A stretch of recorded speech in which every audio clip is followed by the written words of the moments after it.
या मुलीची आई सध्या आपल्या सोबत आहे। आई, काय नक्की झालं होतं, काय म्हणतायत पोलीस? तिला 12 वर्षापासून दबावाखाली आहे ती। माझं पती वारल्या तर करोनामध्ये वारल्यामुळे ह्या लोकांनी फायदा घेतला। 12 वर्षापासून तिला धमकी देत आले, त्या दबावाखाली ती आज आमच्याकडे पाहत सुद्धा नाही, ती दबावाखालीच आहे। आणि ते त्यांच्याकडे जर मुलगी गेली तर आम्ही इथंच आत्महत्या करणार आहे। त्यांच्याकडे मुलगी गेलीच नाही पाहिजे ना। आम्हाला कुणाचं सहकार्य सुद्धा पोलिसांचं नाही, कुठल्या मंत्र्याचं नाही, कुणाचं सहकार्य नाही, काय नाही, त्याच्यामुळे आम्ही इथंच आत्महत्या करणार आहे। पोलीस आता काय सांगतायत? तुम्ही समोर भेटल्या तुमच्या मुलीला? कोर्टात नेणार, कोर्टात चला।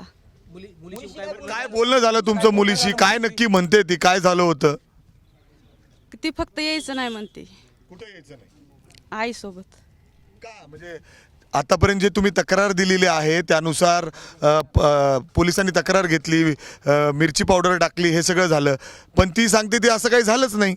मिरची पावडर टाकली बी होती, माझ्या डोळ्यात, माझ्या मुलाच्या डोळ्यात गेली। मिरची पावडर टाकून त्यांनी दांडकं काढून माझ्या उघरून हिथं मांडीला मारून त्यांनी मुलगी उचलून टाटा एशीमध्ये फेकून लगेच पळावली गाडी। मिरची टाकल्यामुळं मला काहीच प्रयत्न करता आला नाही, नुसती मी ओरडत राहिली। तिथं कुणी सुद्धा आलं नाही, कुणी नव्हतंच ना तिथं त्यावेळेस। म्हणजे वातावरणच तसं होतं। म्हणजे तुम्ही तुमच्या तक्रारीवर अजून देखील ठाम आहात? ठाम आहे मी त्या तक्रारीवर। 12 वर्षाच्या मुलीला दबावाखाली आणल्यानंतर 12 वर्षापासून जी मुलगी दबावाखाली या, तिला उपायच काय नाही।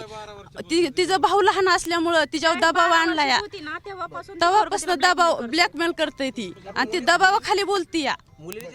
आता जर आपण बघितलं तर ती स्वतःहून पोलिसांसमोर हजर राहून तिने असा जबाब दिली आहे। हे सगळी तक्रार खोटी आहे तिची, ही दबावाखालीच आहे अजून पण।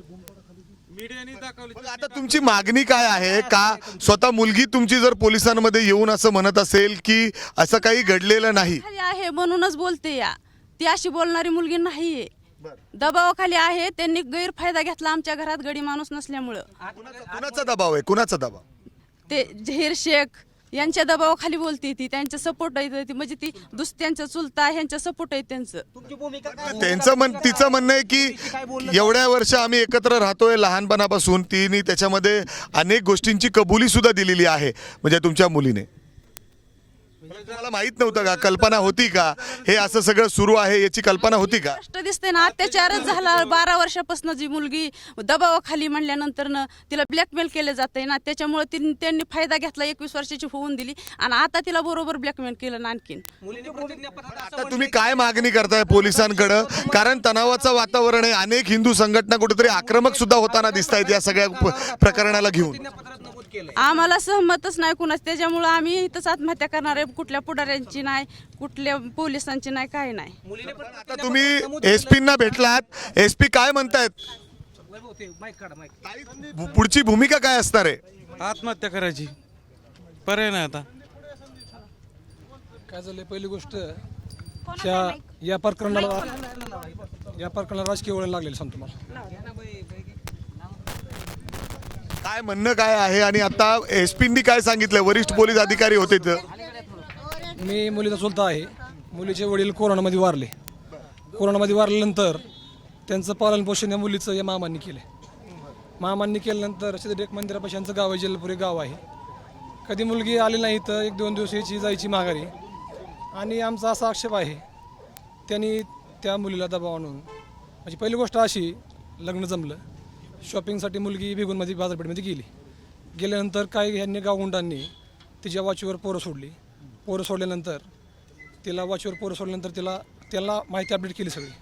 ह्या ठिकाणी आली, त्या ठिकाणी आली, ज्या ठिकाणी कोणी नसतं वारंवार तिथं, त्या ठिकाणी आडमार्गी रस्त्यावरती यांनी आडमूर रस्ता केला। छोटा ती वगैरे टमटम ती गाडी उभा केली, एक मोटरसायकल उभा केली। 3 जण व्यक्ती होते, तिसरा व्यक्ती कोण कळला नाही अजून। तो आयन शेख, त्या आरोपीचा भाऊ, आणि जहीर शेख, तो स्वतः आरोपी, या दोघांनी त्यांना या दोघांच्या तिघांच्या डोळ्यामध्ये चटणी टाकली। मुलीच्या भावाला मारलं, आईला मारलं। आणि ज्या ठिकाणी 3 ते 5 मिनिटात मी त्या पॉईंटवर पोहोचलो। मी माझ्या शेतामध्ये वाचताना मला आईचा फोन आला की भाऊजी लवकर या, माझ्या मुलीला पळवून नेले। तिथं मी 3 मिनिटात पोहोचलो। पहिली गोष्ट, 3 मिनिटात पोहोचल्यानंतर त्या पॉईंटला आम्ही गेलो। स्वतः मी चौकीला पहिल्यांदा गेलो, तक्रार द्यायला सांगितली मांगडे साहेबांना। तक्रार दिल्यानंतर स्वतः मांगडे साहेबांनी मी त्या पॉईंटवरती आल्यानंतर तिथं सगळी चटणी वगैरे पडलेली होती। ते सांगतो मला. तिथनं नंतर आम्ही आमच्या धावपळीमध्ये आम्ही गाडी कुठं गेली आम्हाला पाण्यासाठी आम्ही सगळं शोध चालू केला. कारण ह्याला काय सांगता येईना, गाडी कुठल्या दिशेने डोळ्या चटणी गेली म्हणलं काय सांगता येईना ह्याला. तर आम्ही शोध चालू केला. आम्ही बरेच हॉटेलचे फुटेज आता म्हणणं काय आहे, तो कुठे आहे? ऐकून घ्या, फुटेज चालू केले तपासण्यासाठी. तिथे आमचा वेळ गेला. तर ह्यांनी हिसकून नेलं. जर ती माझ्या भावाची मुलगी पळून गेली असं यांनी दाखवलंय सर्वांनी, मीडियाने असेल पोलिसांनी असेल. जर तिला पळून जायचं होतं तर ती रात्री अपरात्री पळून गेली असती. आम्ही नाही, ती स्वतःच बाईट पाठवते. ऐकून घ्या तुम्ही, सांगतो मला. पहिली गोष्ट तुमचा निषेध करतो मी. पत्रकार लोकांचा जी सत्य तो तुम्ही काय आहे ती समोर आणा आणि काही पण अशा बातम्या उडवून लोकांच्या गरिबांच्या घरी येऊन बसू नका. माझं रास्त म्हणणं आहे. तुम्ही आता पत्रकारांवर आरोप करताय. मुलीने एक 100% मी आरोप करणार, यंत्रणावर मी 100% आरोप करणार. एक प्रतिज्ञापत्र सादर केलं. पहिली गोष्ट या सर्वाच्या माग आम्ही आरोप केला. तो आझर शेख नावाचा त्या मुलाचा चुलता जो आहे तो गावगुंडा आहे, वाळू उपसतो, मुरुम उपसतो. बऱ्याच जणांना त्याने आजपर्यंत मारले. अशा चौकीला पोस्ट आहेत. तिथलं 18 गुन्हे दाखल आहेत. तिथला सोनवणे भाऊसाहेब म्हणून एक तिथला कामगार आहे चिंचोली गावचा, त्याच्या अंतर्गत त्याच्या गुन्हा दाखल आहे. तरी पण तो बाहेर आहे. आज बरेच दिवस झाले त्याचे गुन्हे दाखल आहेत. कुठलं जामीन न मंजूर करता तो आज बाहेर फिरतो. तर ह्या व्यक्तीला एका राजकीय आमदाराचं वरदास्त आहे. आणि 2 मिनिट सगळं बोलणार आहे मी. 2 मिनिट. काही गोष्टी अशा झाल्या. रात्री 1 वाजता आम्ही त्या व्यक्तीचं नाव दिलं चौकीला. ह्या आरोपीला आरोपी करा हे सगळ्यांना सपोर्ट करतो या मुलांना. आजपर्यंत या भिगवणमध्ये ह्या मुलांनी बरेच वेळा दहशत माजवली आहे. अशा गुन्ह्याची नोंद आहे भिगवण चौकीला, तुम्हाला सांगतो. तर हे आरोपी असताना आज त्या एफ आय आरमध्ये नाव आहे ह्याचं आझर शेखचं. आरोपी असताना तुम्ही चौकशी करून बघा, भिगवण चौकीला बरेच नाव आहे. हा आरोपी असताना त्यांनी रात्री 1 वाजता मी जागे होतो. माझी वहिनी बेशुद्ध पडली होती. त्यांचा बीपीला वाढला होता. यशवंतराव हॉस्पिटलमध्ये त्यांना ट्रीटमेंट चालू होतं आयसीयूमध्ये. त्यांनी मी जागा असताना मी पाहिलं सहज त्याचं स्टेटस होतं की एक आमदार स्टेटस होता. आमदाराचा फोटो होता. माझ्याकडे फोटो आहे आमदाराचा फोटो होता. आणि सांगितलं तर राजा हे राजा असतो म्हणजे असं राजाच्या अंडर खाली काही काम चालतं का? आमदार आहे. मला फोटो नाही ओपन करायचा. तुम्ही समजून घ्या. तुम्ही समजून घ्या. तुम्ही सगळ्या गोष्टी या. आणि त्या मुलीला दबावाखाली आणून आज एका मुलीचं अपहरण केलं.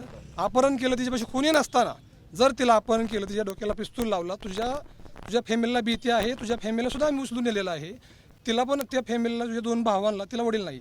दोन्ही भावांना आम्ही खलास करू शकतो. त्याला आम्ही पकडून नेलेलं आहे. तू एक बाईट अशी दे की तू असंच बोल.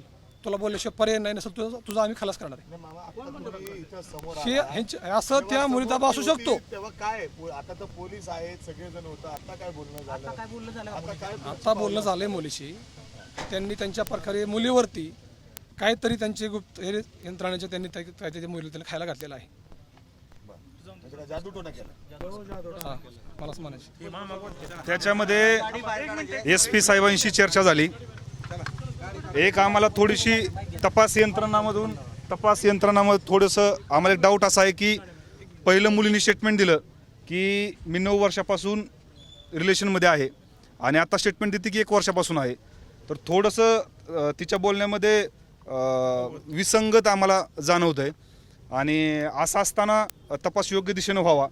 आता आम्ही आईच्या नावानं तक्रार दाखल करतोय की जर ती 9 वर्षापासून होती म्हणजे ती त्यावेळेस अल्पवयीन होती. जर वय वर्ष 12 होतं तर त्याच्या फोस्को अंतर्गत त्याच्यावरती गुन्हा दाखल करावा आणि त्याचा तपास योग्य दिशेनं करावा.